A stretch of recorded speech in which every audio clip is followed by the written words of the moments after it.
اعوذ باللہ من الشیطان الرجیم، بسم اللہ الرحمن الرحیم۔ نہج البلاغہ کلمات کثار یعنی حکمت نمبر 3۔ اللہم صل علی محمد وعلی محمد وعجل فرجہم وسہل مخرجہم واہلک اعداءہم اجمعین۔ البخل عار والجبن منقصہ والفقر یخرس الفطن عن حجیتہ والمقل غریب فی بلدتہ۔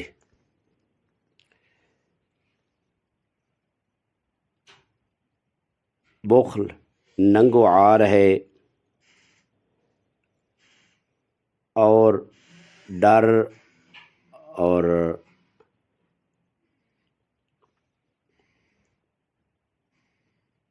انسان کا بزدل ہونا یہ نقص ہے، عیب ہے۔ فقر ہوش مند انسان کو بھی اس کی حجت کے لیے گونگا بنا دیتا ہے، اور مفلس آدمی اپنے وطن میں بھی غریب ہوتا ہے۔ یہ ایک اجتماعی حقیقت ہے کہ فقر و فاقہ انسان کو خاموش بنا دیتے ہیں، اور کوئی شخص فقیر کی بات سننے کو تیار نہیں ہوتا ہے۔ اس کے علاوہ غربت انسان کو اپنے ہی شہر میں ایسا اجنبی بنا دیتی ہے اور انجان بنا دیتی ہے کہ لوگ پہچاننے سے انکار کر دیتے ہیں۔ امام علی علیہ السلام خداوند متعال ہمیں سب کو ان کی ولایت اور ان کی محبت اور مودت پر ثابت قدمی نصیب فرمائے۔ اس بلند حکمت میں انسان کی 4 اخلاقی اور سماجی کمزوریوں کی طرف مولا ارشاد فرماتے ہیں اور اشارہ فرماتے ہیں، اور ان میں سے ہر ایک کے منفی اثرات کو بیان فرماتے ہیں تاکہ انسان ان سے دوری اختیار کرے۔ پہلی چیز جو ہے وہ ہے بخل۔ البخل عار۔ بخل یہ ہے کہ انسان خدا کی عطا کردہ نعمتوں میں سے کسی چیز کو دوسروں کو دینے کے لیے تیار نہ ہو، خواہ اس کے پاس کتنی ہی زیادہ سہولیات ہوں اور فیسلٹیز ہوں، اور اس کی ضروریات بہت کم ہوں۔ یعنی خود کی ضروریات کم ہیں لیکن چیزیں بہت زیادہ ہیں، لیکن دوسروں کو مانگے نہیں دیتا ہے۔ اس کے برخلاف سخاوت ہے، یعنی وہ حالت کہ انسان اپنے پاس موجود وسائل کو دوسروں کی ضرورت کے مطابق خرچ کرے اور خود کو زندگی کی ادنا ترین سطح پر رکھ کر دوسروں کو عطا کرے۔ یعنی اپنا سٹیٹس جو ہے وہ اگرچہ اس کا سٹیٹس بلند ہو، لیکن اپنے سٹیٹس کو وہ کم کرے اور لوگوں کی ضروریات کو بھی پورا کرے، اس کو کہتے ہیں سخی۔ امام علیہ السلام فرماتے ہیں کہ بخل ایک ایسی ننگ اور ذلت اور رسوائی ہے کہ جس سے انسان کو بچنا چاہیے، اور اس میں چند ایک نکات کی طرف مولا اشارہ جو فرماتے ہیں وہ آپ کی خدمت میں عرض ہے۔ پہلی تو یہ ہے کہ بخیل انسان نہ تو خود فخر و عزت حاصل کر سکتا ہے اور نہ ہی دوسروں کے لیے بزرگی اور کرم کا باعث بن سکتا ہے، سخاوت کا باعث نہیں بن سکتا۔ اس وجہ سے لوگ اس سے نفرت کرتے ہیں اور اس سے دوری اختیار کرتے ہیں۔ دوسری چیز، بخل سخت دلی اور بے رحمی کا باعث بنتا ہے، کیونکہ بخیل انسان ضرورت مندوں کی پریشانیوں اور چہروں پر چھائی محتاجی کو دیکھتا ہے لیکن ان کی مدد نہیں کرتا ہے، اور یہ بے رحمی ہے۔ مثلا ایک شخص کے بارے میں ہے کہ وہ روٹیاں لے کر جا رہا تھا، اس نے فقیر کو دیکھا کہ فقیر رو رہا ہے، بھوک کی وجہ سے رو رہا ہے۔ تو وہ آدمی جو ہے روٹیاں لے کر بیٹھا ہے فقیر کے پاس، اور پوچھتا ہے کہ تو روتا کیوں؟ کہتا ہے کہ میں روتا اس لیے ہوں کہ میں بھوکا ہوں۔ تو وہ بھی اس کے ساتھ جو ہے وہ اس کے افسوس کرتا ہے اور رونا شروع کر دیتا ہے۔ وہ جو روٹیاں لے کر جا رہا تھا، روٹیاں بھی اس کے ہاتھ میں اور رو رہا ہے اس کے ساتھ۔ کوئی آدمی عقل مند اوپر سے آیا اور کہتا ہے کہ ارے تو کیوں رو رہا ہے؟ تو وہ کہتا ہے میں بھوک کی وجہ سے، میں فقیر ہوں، بھوک کی وجہ سے رو رہا ہوں۔ اور پھر اس سے پوچھا کہ جس کے پاس روٹیاں تھیں کہ تو کیوں رو رہا ہے؟ وہ کہتا ہے کہ میں اس بیچارے کی غربت پر رو رہا ہوں اور فقیری پر رو رہا ہوں کہ اس کے پاس روٹی نہیں ہوتے۔ کہا تیری عقل ختم ہو گئی ہے، تیرے پاس روٹیاں ہیں، ایک روٹی اس کو دے دو، اس کی بھوک ختم ہو جائے گی، پھر رونے کی ضرورت ہی نہیں رہے گی۔ تو کچھ لوگ ایسے بھی ہیں کہ دوسروں کی مشکل پر بسا اوقات ایسا تو کرتے ہیں، پریشان تو ہوتے ہیں، لیکن پریشانی کا حل ہونے کے باوجود ان کی پریشانی کو دور نہیں کرتے ہیں۔ یہ ایک بے رحمی ہے۔ تیسری بات، بخل کی وجہ سے بہت سے اقتصادی وسائل جو سالم تجارتی گردش کا حصہ بن سکتے تھے سماج سے خارج ہو جاتے ہیں۔ بخیل جو ہے اپنا پیسہ خرچ کرنے سے گھبراتا ہے یا ذخیرہ اندوزی کی صورت میں روک دیے جاتے ہیں۔ اسی وجہ سے ایسے گروپوں میں غربت پھیلتی ہے جو ان کے سب سے زیادہ محتاج ہوتے ہیں۔ ایسے گروہ اور ایسی جماعتیں اور ایسے لوگ، ان میں غربت پھیلتی ہے۔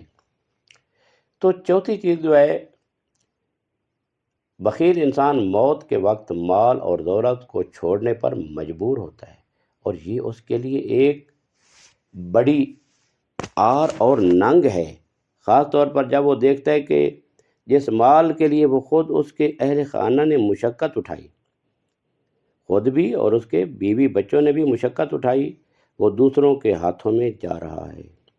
ظاہر ہے کہ وہ اپنی زندگی میں دینے کے لیے کسی کو تیار نہیں ہے۔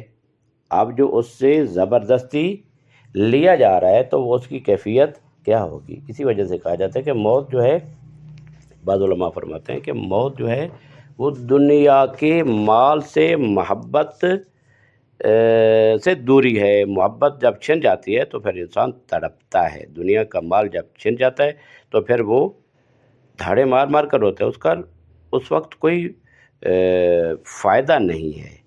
البتہ یہ ہے کہ مال برا نہیں ہے، مال سے اتنا عشق کرنا، اور پھر ایسا بخیل انسان جو کہ نہ خود خرچ کرتا ہے اور نہ دوسروں پر خرچ کرتا ہے، نہ اپنے اوپر نہ دوسروں کے اوپر، تو یہ اس کی حالت بری ہوتی ہے۔ مال و دولت سے غیر منطقی وابستگی، ایک تو ہے عقلی، خدا نے مالک بنایا ہے، اس کو استعمال کرے، خرچ کرے، اس میں کوئی مشکل نہیں ہے، لیکن ایک غیر عقلی جو اس سے ارتباط اور تعلق ہے، معاشرتی زاویے سے ایک بہت بڑی کمزوری اور عیب شمار ہوتی ہے۔ اسی وجہ سے امام علیہ السلام اپنے عہد نامہ میں معروف و مشہور الفاظ میں فرماتے ہیں کہ کسی کو بخل کے مرکز میں رکھ کر اپنے مقام مرتبہ کو نہ کھو بیٹھو، کیونکہ وہ نہ تو کسی کو اپنے مال سے کچھ عطا کرتا ہے بخیل، اور نہ ہی کسی کو فقر و نیاز کی حالت سے نجات دیتا ہے۔ نہ کھائیں گے نہ کھلائیں گے، لا تجعلوا اذم احد منکم فی بدلہ عارا ولا کف یدہ عن الفضل جرذا لنفسہ۔ بخل کے بارے میں امام علیہ السلام کے بیانات میں بہت تلخی اور شدت پائی جاتی ہے، اور جو اس صفت کے شدید نقصانات کی دلیل ہے۔ ان احادیث میں سے ایک میں امام امیر المومنین علیہ السلام کے بارے میں ایک قصہ نقل ہوا ہے، جس میں امام علیہ السلام نے فرمایا، میں اس بخل سے خدا کی پناہ مانگتا ہوں جس کا حامل اپنے اہل خانہ اور محمد بن ابی بکر کے بارے میں فرق نہ کرے۔ کہا گیا ہے کہ امام کے دوستوں میں سے ایک نے کہا، کس طرح ممکن ہے کہ محمد بن ابی بکر جو آپ کے قریب ترین اصحاب میں سے ہیں، ان کے پاس پھٹے ہوئے لباس ہوں، جبکہ آپ کے بیٹے محمد بن حنفیہ کے پاس عمدہ لباس ہو؟ امام نے جواب دیا، اگر محمد بن ابی بکر کے لیے بھی اتنے ہی امکانات ہو جتنے محمد بن حنفیہ کے لیے ہیں، تو پھر میرے نزدیک کوئی فرق نہیں، میں کسی کو بھی اسی معیار پر رکھوں گا، تاکہ ایسا نہ ہو کہ بخل میں اندر، یعنی بخل جو ہے وہ میرے اندر بس جائے۔ امیر المومنین علیہ السلام فرماتے ہیں، اور میں حضرت یوسف کے بھائیوں جیسا سلوک کروں اور خدا کی اطاعت سے نکل جاؤں۔ امام علی علیہ الصلوۃ والسلام نے بخل کو قصر جہنم کی مانند قرار دیا۔ حکمت نمبر 378 میں کہا کہ یہ بخل جو ہے جہنم کا محل ہے، جہنم کا ایک کمرہ ہے ایک۔ تو دوسری حدیث میں امام علیہ السلام فرماتے ہیں البخل جامع لمصاب العیوب وهو زمام یقاد به الا کل دنیت ویطلب المرء المروہ، یعنی بخل تمام برے عیوب کو یکجا کرتا ہے۔ تمام برائیاں جو ہیں برے عیب وہ ایک ہی جگہ پر اکٹھے ہو جاتے ہیں، اور یہ ایک لگام ہے جو انسان کو ہر قسم کی پستی کی طرف کھینچتی ہے اور اس کی مروت و مردانگی کو چھین لیتی ہے۔ امام علی ابن موسیٰ رضا علیہ السلام سے منقول ہے کہ البخل یمزق الارض، یعنی بخل انسان کی آبرو کو اور انسان کی عزت کو برباد کر دیتا ہے۔ اسی وجہ سے بعض بزرگان کے کلام میں یہ بات آئی ہے کہ ابخل الناس بمالہ اجودہم بعرضہ، یعنی جو شخص اپنے مال کے معاملے میں سب سے زیادہ بخیل ہو وہی اپنی عزت و آبرو کے معاملے میں سب سے زیادہ سخاوت کرنے والا ہوتا ہے، یعنی اس اپنی عزت کو وہ داؤ پر لگا دیتا ہے، لیکن یہ ہے کہ اپنا مال جو ہے وہ دوسروں کو نہیں دیتا ہے۔ اس کے بعد امام علیہ الصلوۃ والسلام دوسری اخلاقی جو صفت مذموم ہے اس کی طرف اشارہ کرتے ہوئے فرماتے ہیں والجبن منقصۃ، بزدلی خوف ایک کمزوری ہے۔ جو ڈرنے والا انسان ہے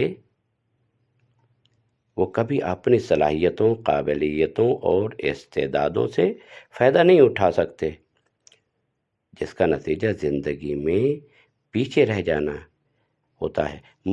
اس کے بعد مزید جب ان کا دین، جان، عزت و آبرو یا وطن خطرے میں ہوتا ہے تو یہ لوگ جہاد سے گریز کرتے ہیں۔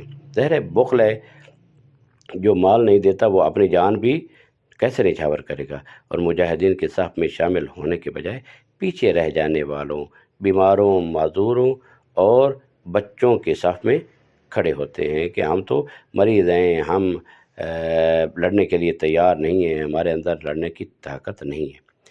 کوئی بھی جو ڈرنے والا انسان ہے کبھی کسی بلند مقام تک نہیں پہنچا، نہ اس نے کوئی اہم انکشاف کیا، نہ کوئی بڑی کامیابی حاصل کی، اور نہ ہی کمال کے کسی بلند مقام پر پہنچ سکا۔ اسی بنیاد پر امام محمد باقر علیہ السلام کی ایک حدیث ہے کہ مولا فرماتے ہیں لا یؤمن رجل فیہ الشح والحسد والجبن ولا یکون المؤمن جبانا ولا حریصا ولا شحیحا، وہ شخص جو بخل، حسد اور بزدلی رکھتا ہے وہ کبھی بھی حقیقی ایمان تک نہیں پہنچ سکتا، اور مومن نہ بزدل ہوتا ہے، نہ حریص اور نہ بخیل۔ شحیح یعنی بخیل۔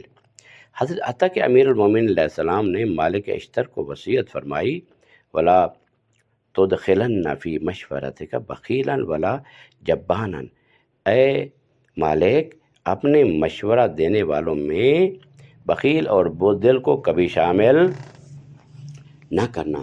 اور جس طرح کہ امام علیہ السلام نے مالک اشتر کے نام اپنے مکتوب، اپنے خط میں ارشاد فرمایا بزدلی کا سرچشمہ خداوند متعال کی ذات پاک پر بدگمانی ہے، کیونکہ ہم جانتے ہیں کہ خداوند مومن افراد سے وعدہ فرما چکا ہے کہ میں تمہیں ہرگز تنہا نہیں چھوڑوں گا، تو مشکلات سے نبرد آزما ہو جاؤ، یعنی نپٹو اور مقابلہ کرو اور مجھ سے مدد طلب کرو۔ پھر امام علیہ السلام نے اپنے تیسرے جملے میں فقر کے اثرات کی طرف اشارہ کرتے ہوئے فرمایا کہ فقیر شخص زیرہ کو اپنی دلیل بیان کرنے سے گنگ بنا دیتا ہے، یعنی فقر جو ہے وہ دانا انسان، زیرک انسان کو اپنی جو دلیل ہے، حجت ہے، اس کو بیان کرنے سے گنگ بنا دیتا ہے، اس کی زبان خاموش رہتی ہے۔ والفقر یخرس الفطن عن حجیتہ، عن حجته۔ اس کا مطلب یہ ہے کہ ایک طرف غریب افراد اپنے اندر احساس حقارت محسوس کرتے ہیں، اور جتنا بھی وہ فطین اور ہوشیار ہو، اس احساس حقارت کی بنا پر وہ اپنے موقف کو بیان کرنے اور اپنے حقوق کا دفاع کرنے سے پیچھے رہ جاتے ہیں۔ دوسری طرف وہ جانتے ہیں کہ زیادہ تر لوگ ان کی باتوں کو اہمیت نہیں دیتے۔ فقیر انسان کو پتہ ہے کیونکہ دنیا پرست لوگ صرف امیروں کو اہمیت دیتے ہیں۔ یہ احساس حقارت بھی غریبوں کو اپنے حق کی بات کرنے سے روکتا ہے۔ معصومین علیہ السلام سے فقر اور تنگ دستی کے بارے میں متعدد روایات آئی ہیں، جن میں فقر کو کفر کے قریب بیان کیا گیا ہے تاکہ پیروکاروں کو فقر سے لڑنے کی ترغیب دی جائے۔ ادھر سے یہ بھی کہا گیا ہے کہ فقر جو ہے وہ کفر کی حد تک پہنچ سکتا ہے، لہذا اس سے نبرد آزما ہونے کی کوشش کرو، نہ اس میں دب جاؤ اور اس کے لپیٹ میں آ جاؤ۔ آج کے دور میں بھی یہ حقیقت بڑی شدت سے نظر آتی ہے کہ طاقتور اور دولت مند حکومتیں اپنی جھوٹی باتیں بلا خوف و خطر پھیلاتی ہیں، جبکہ غریب حکومتیں اپنی سچائی کو دنیا تک پہنچانے میں عاجز ہوتی ہیں۔ البتہ اس اصول میں کچھ استثناءات بھی ہیں۔ ہم بعض غریب افراد کو جانتے ہیں جنہوں نے ابوذر کی طرح طاغوتوں کے خلاف جرأت مندانہ طور پر اپنی آواز اٹھائی اور ان پر اپنا حجت تمام کیا۔ حالانکہ ابوذر غریب تھے، ان کے پاس دنیا کا مال نہیں تھا، لیکن نہیں، انہوں نے جرأت دکھائی اور مخالفین جو ہیں ان کے سامنے آواز اٹھا کر حجت تمام کی۔ حالانکہ یہ قیام اکثر ان کی جان کی قیمت پر تمام ہوا، لیکن تاریخ میں یہ افتخار اور فخر ان کے لیے یہ پکا ہو چکا اور ثبت ہوا کہ وہ حق کے راستے کے اولین مجاہدین میں سے تھے۔ اگر کچھ روایات میں فقر کی تعریف کی گئی ہے اور پیغمبر اکرم صلی اللہ علیہ وآلہ وسلم نے اسے اپنا فخر شمار کیا، یا قرآن میں فقر الی اللہ کا ذکر ہے، یا ایھا الناس انتم الفقراء الی اللہ واللہ هو الغنی الحمید، یا سادگی اور کنات کا ذکر کیا جو ظاہراً فقر سے ملتا جلتا ہے۔ حضرت اپنے چوتھے اور آخری جملے میں جو تیسرے جملے کی تکمیل ہے، یہ فرماتے ہیں جو شخص فقیر اور تنگ دست ہوتا ہے وہ اپنے شہر میں بھی غریب ہوتا ہے، والمقل غریب فی بلدته، کیونکہ غریب وہ شخص ہے جس کا کوئی دوست یا آشنا نہیں ہوتا اور وہ تنہائی محسوس کرتا ہے۔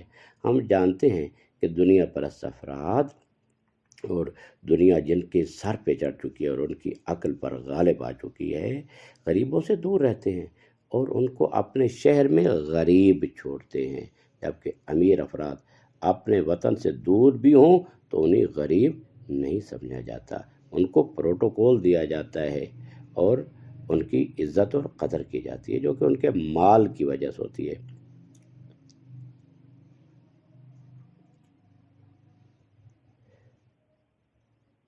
کچھ لوگ فقیر اور مقل میں فرق کرتے ہیں۔ فقیر اور مقل، فقیر اسے کہتے ہیں جو اپنے فقر کو ظاہر کرتا ہے، کہتا ہے کہ میں فقیر ہوں، میرے پاس کچھ نہیں ہے، اور مقل وہ شخص ہے جو فقیر ہوتا ہے مگر اپنی حالت کو چھپاتا ہے۔ ولا یسألون الناس الحافا، شرم کے مارے لوگوں سے سوال نہیں کرتا ہے، اپنی کیفیت اور اپنی غربت اور فقیری کو چھپاتا ہے۔ شاید یہ فرق اس حدیث سے لیا گیا ہے جو معصومین علیہ السلام سے نقل ہوئی ہیں، کیونکہ امام صادق علیہ السلام یا امام باقر علیہ السلام سے ایک سوال کے جواب میں نقل ہے کہ سب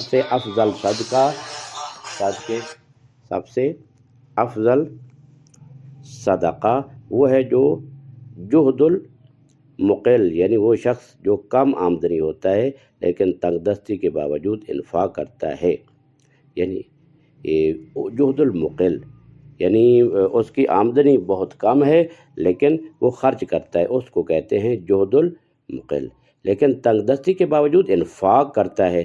پھر اس آیت کا ذکر کیا گیا وَيُؤْثِرُونَ عَلَىٰ أَنفُسِهِمْ وَلَوْ كَانَ بِهِمْ خَصَاصَةٌ، وہ دوسروں کو اپنے اوپر ترجیح دیتے ہیں چاہے ان کے پاس خود بھی کمی ہو۔ مقل کی جڑ قلت سے ہے جو یہ ظاہر کرتی ہے کہ یہ فقیر سے مختلف ہے۔ لہذا یہ جو وصف ہے کہ اپنے پاس کچھ نہ ہو اور مشکلات ہوں لیکن دوسروں پر خرچ کیا جائے، تو یہ جو وصف ہے یہ سب سے زیادہ ہمارے ائمہ طاہرین علیہم السلام کی پاک و پاکیزہ زندگی میں ہمیں نظر آتا ہے کہ انہوں نے باوجود اپنے پاس نہ ہونے کے یا کم ہونے کے ایثار کیا اور دوسروں کو عطا کیا۔ وَيُؤْثِرُونَ عَلَىٰ أَنفُسِهِمْ وَلَوْ كَانَ بِهِمْ خَصَاصَةٌ، یعنی خود فقر اور خود بھوکے رہ جاتے تھے اور کچھ نہیں ہوتا تھا، جو کچھ ہوتا تھا وہ فقراء غرباء اور یتامہ اور مساکین کو عطا کر دیا کرتے تھے۔ لہذا اگر ہم یہ نہ بھی کر سکیں تو کم از یہ کیٹیگریز ہوتی ہیں، یہ ایک انسان ہوتا ہے سخی ہوتا ہے، ایک کریم ہوتا ہے، ایک جواد ہوتا ہے، ایک کریم ہوتا ہے اور بخیل بھی ہوتا ہے اور لئیم بھی ہوتا ہے۔ لئیم نہ خود کھاتا ہے نہ دوسروں کو کھلاتا ہے، لئیم وہ ہوتا ہے، اور بخیل وہ ہوتا ہے کہ جو خود تو کھاتا ہے لیکن دوسروں کو نہیں دیتا ہے، یہ بخیل ہوتا ہے۔ اور سخی وہ ہوتا ہے جو خود بھی کھاتا ہے دوسروں کو بھی کھلاتا ہے، اور کریم وہ ہوتا ہے کہ جو خود نہ کھائے دوسروں کو کھلائے، اور جواد وہ ہوتا ہے کہ جو بغیر مانگے عطا کرے۔ یہ تمام اوصاف یہ خود پروردگار عالم کے اوصاف ہیں، کریم ہے، جواد ہے اور سخی ہے، یہ سب۔ لیکن یہ جو ان کی مخلوق میں سب سے زیادہ جو پائے جاتے ہیں وہ محمد و آل محمد میں اور اولیاء الہی میں چیزیں پائی جاتی ہیں۔ خداوند متعال ہمیں ان صفات سے مزین ہونے کی توفیق عطا فرمائے، اور ہم اپنے معاشرے میں غریب افراد کی مشکلات کو حل کرنے میں پیش ہوں، تاکہ جو انسان دنیا میں غریبوں کی مدد کرتا ہے خداوند متعال ان کی اس وقت مدد کرتا ہے کہ جب ان کا کوئی پرسان حال نہیں ہوگا، یعنی تنہائی کے عالم میں، قبر کے عالم میں، برزخ میں اور قیامت میں جہاں پر نفسی کی پکار ہوگی۔ امام حسین علیہ السلام اسی وجہ سے ارشاد فرماتے ہیں کہ اگر کوئی شخص تمہارے پاس آ جاتا ہے اور اپنی حاجت لے کر آتا ہے تو خدا کا شکر ادا کرو، کیونکہ خدا نے تمہیں اس قابل سمجھا ہے کہ ایک غریب و فقیر کو اور ایک حاجت مند کو تمہارے دروازے پہ اس نے بھیجا ہے۔ تو یہ خدا کا فضل ہے، خدا کی رحمت ہے، خدا کا احسان ہے۔ یہ ہمارے ائمہ علیہ السلام کی زندگی میں بہت زیادہ پایا جاتا تھا۔ امام حسین علیہ السلام ایک فقیر آ گیا تو امام علیہ السلام نے دروازے کے پیچھے سے ہاتھ بڑھا کر اس کو عطا کیا۔ تو عطا کرنے کا مقصد کیا تھا؟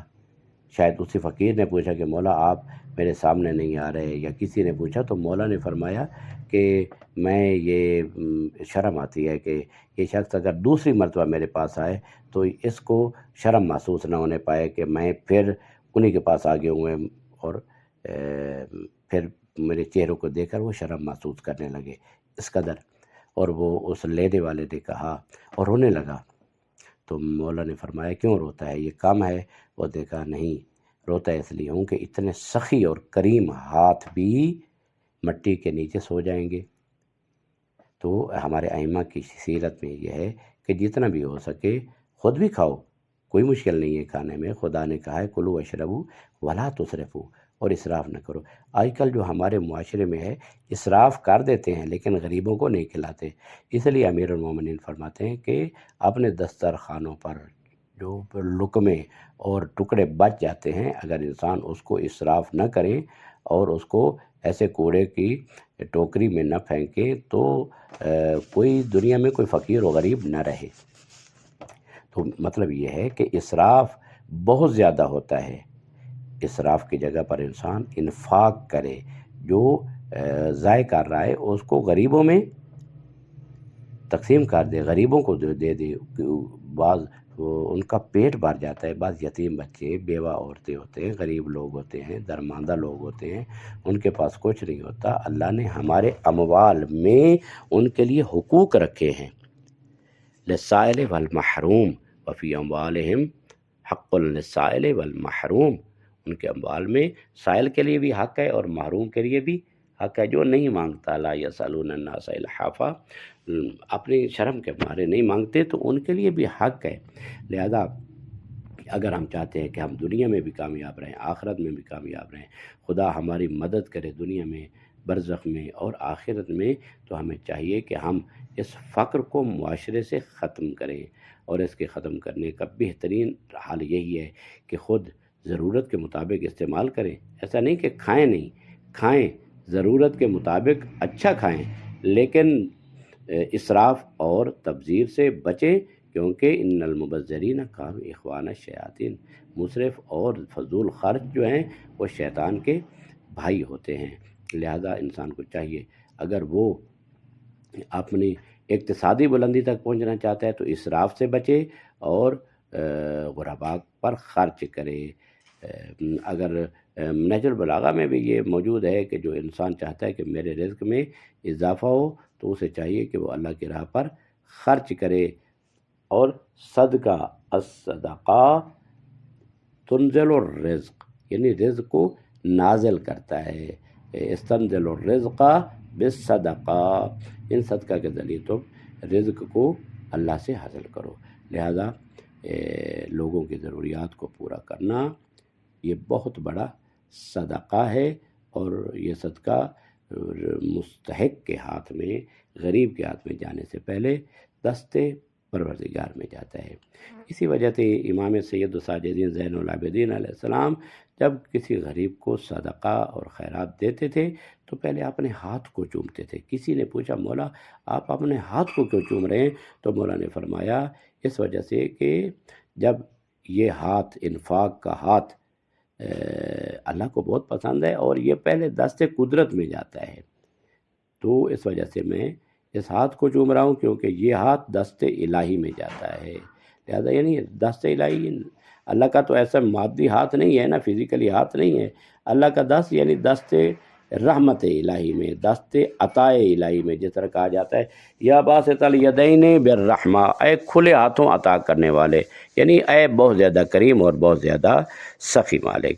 لہذا خداوند متعالی میں توفیق عطا فرمائے، ہم ائمہ علیہ السلام اور اولیاء الہی کی سیرت پر عمل کرتے ہوئے ہم معاشرے میں غریب افراد کی خدمت کریں، ان کے ضروریات کو پورا کریں۔